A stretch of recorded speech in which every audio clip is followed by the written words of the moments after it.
stuff. I guess everything's sort of, we know what's going on.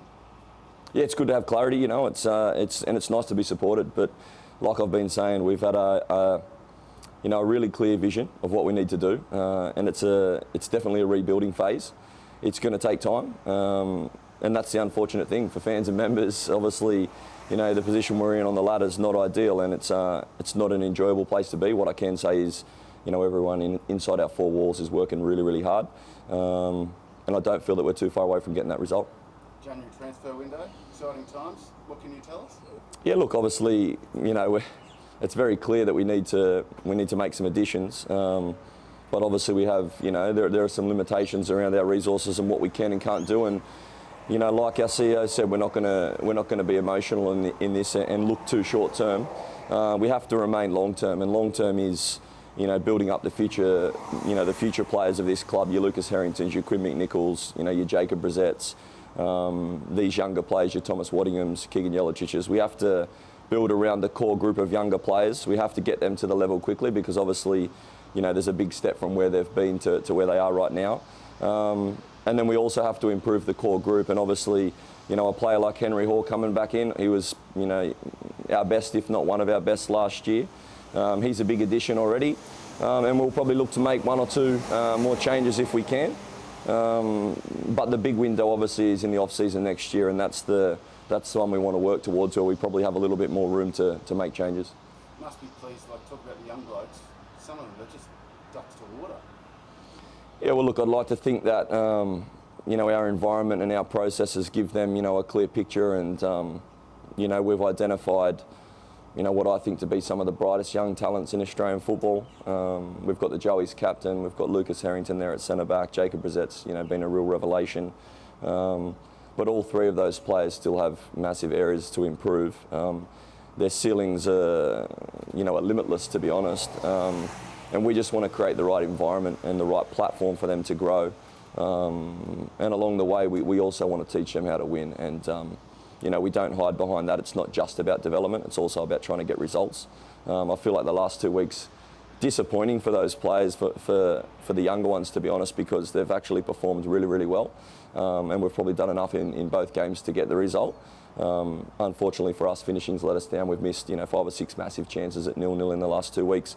So we have to stay very process driven, and we have to move past those moments and keep looking forward. And, you know, we believe we can turn the tide. Tommy Waddingham could be something going on this window.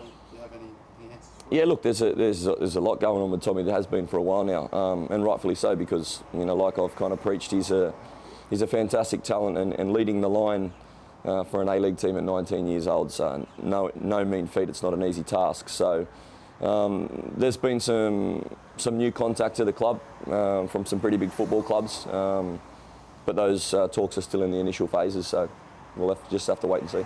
There's some talk, I don't know if it's true, that he could go on a free. I don't know if you know the ins and outs of it all. Obviously. Look, I do, but I can tell you that Tommy isn't going anywhere for free. Tommy's either a Brisbane Roar player and a big part of the future of this club, or he's moving on to a bigger opportunity for himself and a good business deal for our club. 100%. And yeah, Henry Hoare, as you spoke on, going to be a huge in, isn't it? When do you get him back? Yeah, it is. Look, Henry Hoare is an interesting one. So I think context is very important. It's nice now that there's a little bit more clarity for people to understand. Obviously, you know, Henry Hoare being one of our best players last year. He had the most goal involvements, assists, goals, and quality and composure around the box. You know, we had to let him go on loan. He had an opportunity that he wanted to exercise, but to be honest, it was financially a good proposition for our club at the time. But Henry wanted to extend his contract, so that was a good piece of business for us to lock him in longer term, because he's a core part of what we want to build around. But we have to have some short-term pain by having him missing for 10 games. So hopefully that gives a bit of light, sheds a little bit of light into the type of situation that the club's in. But like I say, we're embracing that challenge. And Henry's been training with us now for 3 or 4 weeks, which is really good. And it's like a mini pre-season for him. And already his attitude and his infectious nature around the group's been great. So look, we're really looking forward to having him back. I think it's a Sydney FC game. He keeps begging me, oh, is it this week? Can I come this week? What about the City game? He's scratching to get there, so that's a good sign. And the Harrington brothers could be going head to head this weekend. Diesel obviously came from here. might have to have a word with him, see if he can get him back. Look, I did, you know, before we went to Mariners, to be honest. I'm a big fan of, you know, I've known Diesel's pathway for a while. I followed him when he was over in Europe. Obviously, like most of the good young Australian talent that's playing abroad, it's my job to kind of have tabs across them. Diesel's a fantastic kid, fantastic player. But we've got Lucas, and in the end, we've gone a little bit younger there. But I think, like I've said previously, you know, I think Lucas is an exceptional talent, and I feel like, you know, if people watch the performances that he's had in very trying circumstances, when a team's, you know, down the bottom of the ladder and the pressure mounts, it takes a certain type of character to be able to handle yourself at 17 years old against, you know, some top strikers at A-League level.